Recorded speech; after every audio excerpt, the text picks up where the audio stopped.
So I just completed a 72-hour fast as a marathon runner. And here's what happened to my body through that 72 hours. This is actually the second one that I've done. I did one at the very beginning of my last marathon train up. It was actually a week after my 2 marathons ago. This one I waited a little bit longer. I waited after about a month after my last marathon to do this one so that I could go through my transition phase. I could get my metrics, my recovery metrics back up again so that I was really ready for this fast. And I did it in the middle of my first recovery week at the end of my first base building block. Now, I did it for 4 reasons. One was just mental grit, discipline, and just reshaping the way that I think about food. During my first fast, I was struggling with that fast a lot more than this one because my body had never done it before, I think. But the biggest takeaway that I got from it was I had so much discipline, and it wasn't even hard to eat a super clean diet after that first fast because it just really reshapes the way that you think about food. And you have to resist eating probably 1,000 times over those 3 days.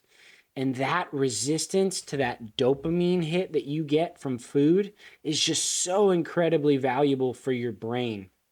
And it just really helped me eat clean and not have to just, binge on unhealthy foods all the time in my train up, right? So, but the second reason I did it was to really boost fat oxidation, how much fat I can burn for energy.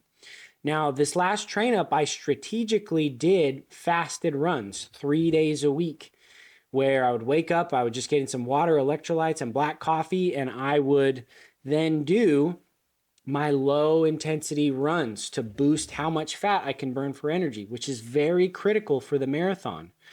When you get closer and closer to a marathon, you have to eat a lot more carbs because the marathon is run at the lowest form of high intensity, and you need carbohydrates to run and race a successful marathon. But the more fat you can burn for energy, the better. But if you're constantly eating carbs before and during your runs, you're not going to improve your fat oxidation as much.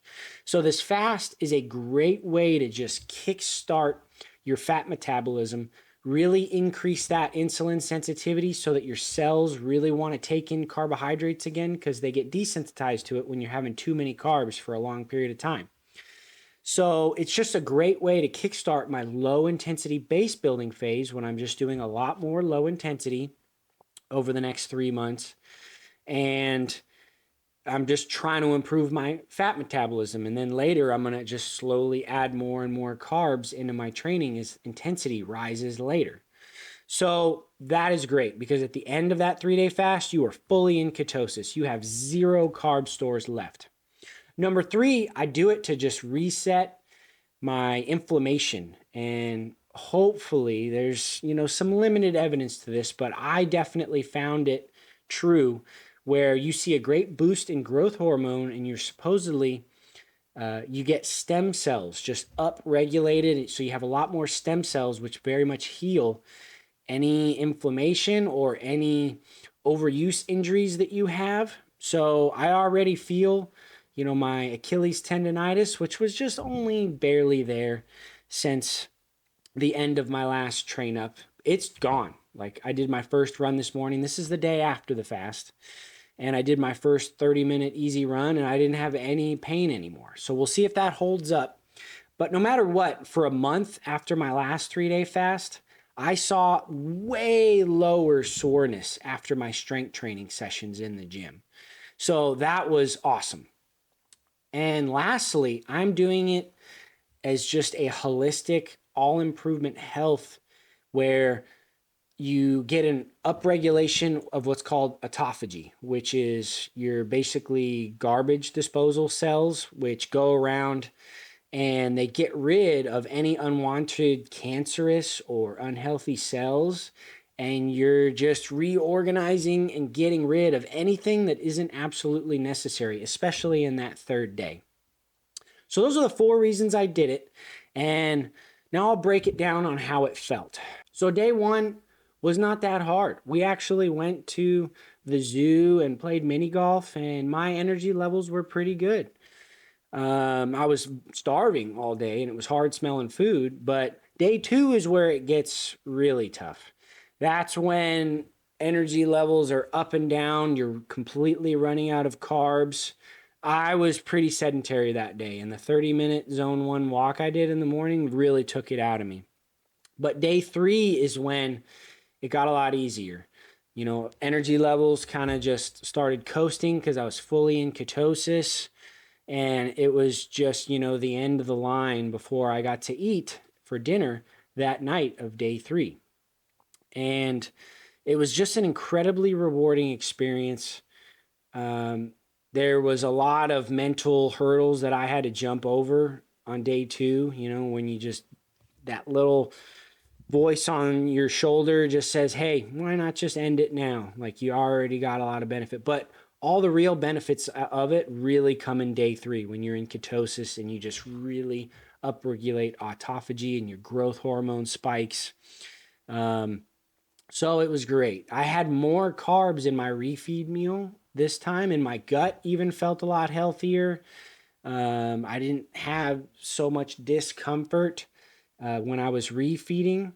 So I was really happy with that. So this is not a magic thing. It's not going to just be necessary for everyone. I'm only probably going to do this twice a year, but you can be an incredibly elite marathon runner if you don't do this. So this is not a magic pill. There's not anything crazy that happens with it, but I found it very useful. And I had a very successful train up after doing this. So I think that there is some benefit that you can get out of it only early on in a base building phase. You would not want to do this when you're getting closer to your marathon or during a high intensity phase, because it is very stressful. It takes a lot out of you, and you need to just not work out altogether. All I did was easy recovery stuff during it. And going in to this next base building phase, I'm going to keep 2 fasted runs a week for my extra easy runs. And I'm going to fuel all my other workouts, but I'm going to have a moderate length aerobic run that's going to get up to an hour and a half. And I'm also going to have a long aerobic run. That's 2 longer workouts a week. And I'm going to try something new, and I'm not going to fuel during those longer workouts until they get up to an hour and a half. And then I'm going to fuel minimally and transition into fueling more and more as this train up goes, so that I can really get some fat oxidation benefits early on. But I don't think anything longer than an hour and a half should be without fuel, because you considerably slow down. I'm going to fuel before all those long workouts, but I'm going to just try to push that distance on how long I can go without having to take a gel or a swig of honey in the middle of those workouts. But again, the biggest benefit wasn't physical, it was mental. And I'm going to just carry that throughout this next train up with my discipline, with my workouts, with my discipline, with my food. And you know what? It'll carry over into everything in life. So do hard things and embrace the process.